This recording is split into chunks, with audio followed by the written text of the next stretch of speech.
Beatles, I flew to back again with another review. This is the SWE deck from Illusionist and Daniel Madison, who's been going around saying, I am SW Erdnase. No, you're not. You're not even close. You're just an egotistical idiot, in my opinion. Just got a way too big of an ego. Ever since he's joined Illusionist, he has become full of himself. Illusionist has been teasing this one for a little while, and oops, they just released it to they released it to Black Club members a couple weeks ago as a freebie, and this week, well, at the date of recording this video, they released it to everyone else on their website, and there was a lot of teasing in the last couple of weeks, teasers, and a lot of promoting, a lot of I am SW Erdnase and all that crap. And I know one person even actually got a text about this deck. That is just ridiculous. I'm not even sure how they got her number. It's overkill. Let's just get ridiculous and overkill, and I don't think that's acceptable. I mean, it's bad enough sending emails and all the promoting on their Facebook pages and everything, but then you're texting people. Give me a break. There is a little promotional thing where one deck contains a golden ticket, and the winner gets to go to Willy Wonka's Chocolate Factory. No, not even close.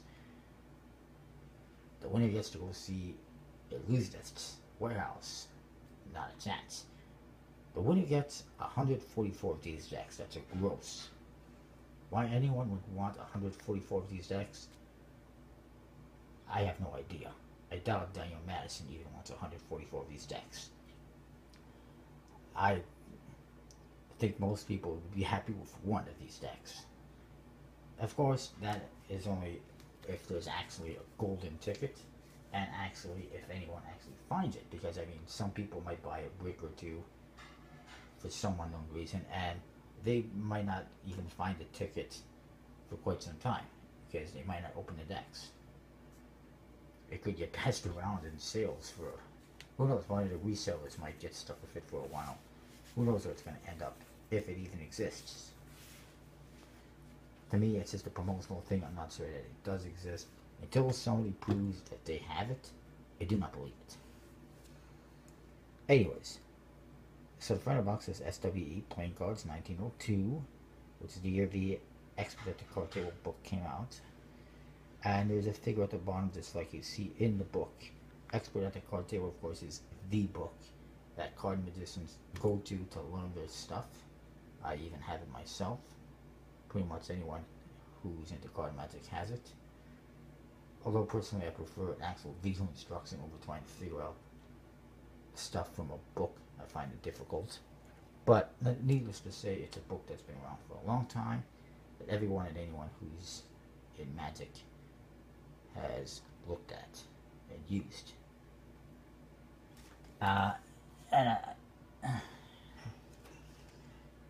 It is what it is. So it's pretty big. There's been a few other decks, of course, that were Erdnase themed, most notably one that I think was Dan Dave that put out, that was a green Diamondback B. And of course there was the Smithbacks, or whatever they were called, from Conjuring Arts. Or were they... I think they were Smithbacks, or something else. There's a couple of different ones. Anyways, so that's the front of the box of this one. On one side it says Madison Presents. The other side, nothing. Top, nothing. The bottom, it's the Illusionist logo and info. Made in USA, made by USPC. The back shows you the back design, which is the front of the Expert at the Card Table book. Mirror image. That's pretty lazy in my opinion. There's nothing to it. But I mean, I guess it's okay. There's no seal. And as I mentioned, this tuck case is actually a linen thinnest tuck case. You can see the embossing. There's nothing on the flap, but this one has a, looks like a TH. I'm not sure who that stands for. Not sure I care. Inside, you do get an ad card that says SWE, Illusionist.com, and Madison presents a logo at the bottom and Illusionist Playing Card Company logo. The back is just a solid green, which in my opinion could be used as a cut card for magic tricks and whatever. You also get a double backer, pretty standard on the Illusionist deck. Then you get the Jokers. It says the Joker on top, and you see the figure as on the front of the box, and from the Illusionist, or I should say, Ordinary's book, showing some card manipulation, whatever.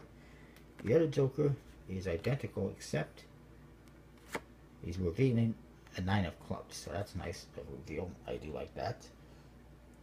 Then we get the Ace of Spades.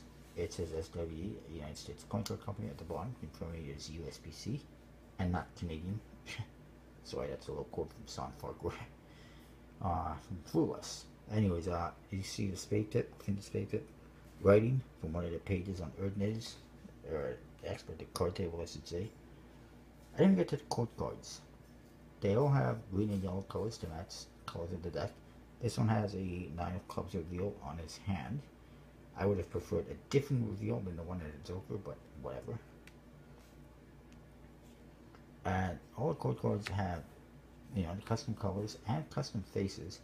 I think usually most of his decks have some custom faces, but not every single code card, so that's not bad. I mean, some of them are the same old, but at least everything is custom on the faces. And they're pretty good, but they're all basically magicians and cardists and whatever. The number cards and everything else are completely standard. So these are, of course, printed by USPC. They're custom finish, and I assume a bicycle stock or better.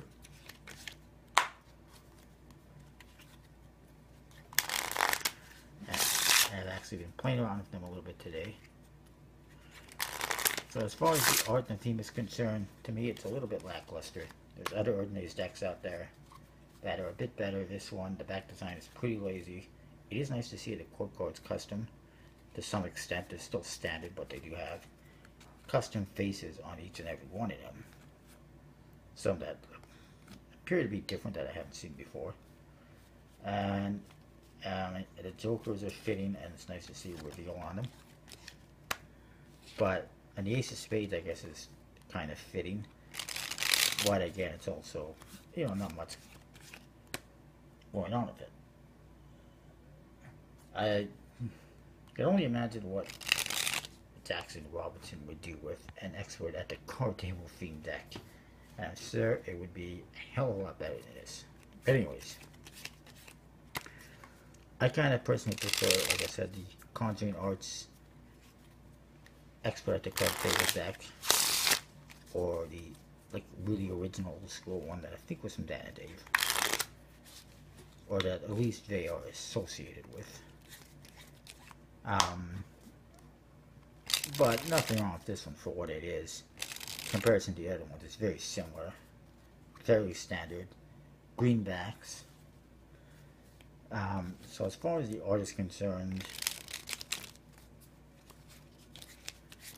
the back design being a little bit cut and paste, and the core cards being more or less the same old, I'm going to say 3.5 out of 5. I think that's being generous.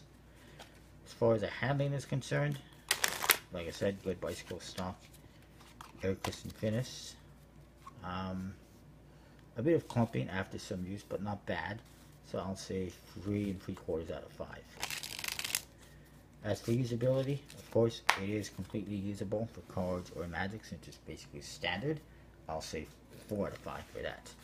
Overall, I'll give this deck a toughie. I'll say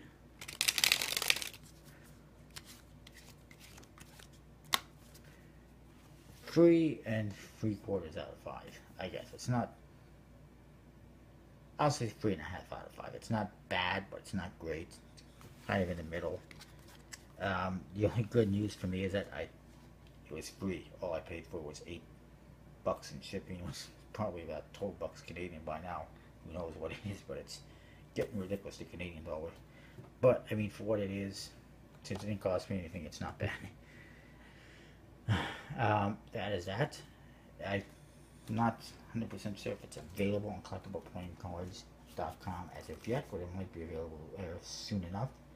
Either way, check out collectibleplayingcards.com. Use the code VJZ42 to get 10% off your order, and I'll see you next time. And I apologize if you had difficulty hearing me over the air conditioning. I do apologize. That's that. See you next time.